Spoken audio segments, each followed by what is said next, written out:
Uma tempestuosa cadeia de acontecimentos nos últimos dias, sendo mais recente a decisão de Biden de permitir a utilização de armas americanas para ataques dentro da Rússia, veio confirmar os nossos piores receios. Para o professor Jeffrey Sachs, da Universidade Americana de Colômbia, a espécie humana está mais perto da aniquilação nuclear do que em qualquer outro momento da história. Para o analista Constanto Kopoulos, muito visto como um progressista e defensor da causa palestina, muitos acreditam que há uma guerra entre a Ucrânia e a Rússia, quando na verdade estamos assistindo a uma guerra entre a OTAN e a Rússia, com todos os perigos inerentes de um grande confronto. Para muitos, o próprio Ocidente provocou a atual guerra na Ucrânia e agora está usando o governo de Volodymyr Zelensky como ferramenta para o fim. Outros pensam o contrário. A Rússia é invasora e busca expandir o seu território, retomando o último momento do Império Russo. Mas mesmo que discorde completamente desta análise, e mesmo que concorde com os argumentos ocidentais a favor do direito da Ucrânia de se defender e contra a Rússia, torcer para esta relação perturbada entre OTAN contra uma Rússia em guerra na Ucrânia, não é razoável levar o planeta a um conflito nuclear de fato. Tanto os russos quanto os europeus e americanos seriam extintos em questão de horas ou dias, com submarinos de ambos os lados posicionados nas costas continentais das grandes potências, aguardando uma só ordem para lançar seus mísseis intercontinentais com ogivas nucleares. Analistas céticos de um mundo estável descrevem que as lideranças ocidentais parecem ter derrubado completamente quaisquer objeções expressas de restrições do uso de armas e outras medidas tomadas pelo presidente Joe Biden e também pelo chanceler alemão Olaf Scholz, que já não estão mais no comando da situação e estão, sem saber ao certo, conduzindo a humanidade para sua ruína completa. Nos anos pós-Segunda Guerra, no início conturbado da Guerra Fria 1.0, Albert Einstein foi questionado de como seria a Terceira Guerra. Em sua célebre frase marcante, Einstein disse: "Não sei com que armas a Terceira Guerra Mundial será travada, mas a Quarta Guerra Mundial será travada com paus e pedras." Essa previsão de Einstein nunca esteve tão presente nos pensamentos atuais de quem acompanha de perto os atritos geopolíticos no cenário internacional, refletido, em parte, pelos aspectos das duas guerras em curso no leste europeu e no Oriente Médio. O atentado contra o primeiro-ministro eslovaco Robert Fico, dias atrás, levantou o espectro da conspiração de retirar uma peça central dentro da OTAN, que em diversas ocasiões mostrou-se avessa às reivindicações da Aliança Ocidental e se conteve em criticar as ações do presidente russo, Vladimir Putin. A sua saída significaria um eixo dentro da OTAN ainda mais agudo em direção ao conflito mais próximo com a Rússia. O verdadeiro poder do planeta, o grande capital financeiro, aparentemente decidiu que tolerará nada menos do que a vitória na guerra contra a Rússia.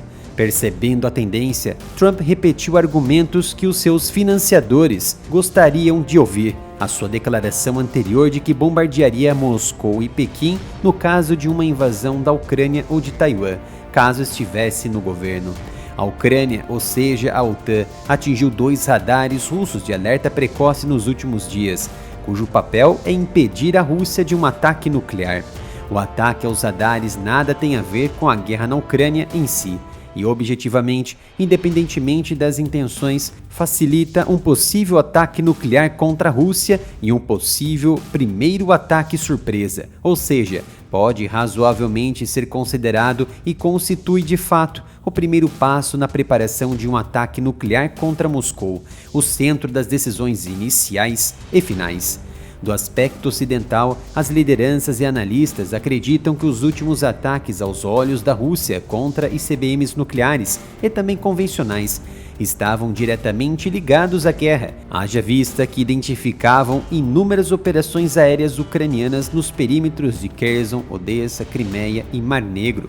Além do mais, com as suas inativações, abrirá espaço para a plena atividade dos futuros caças F-16 nas mãos de Kiev.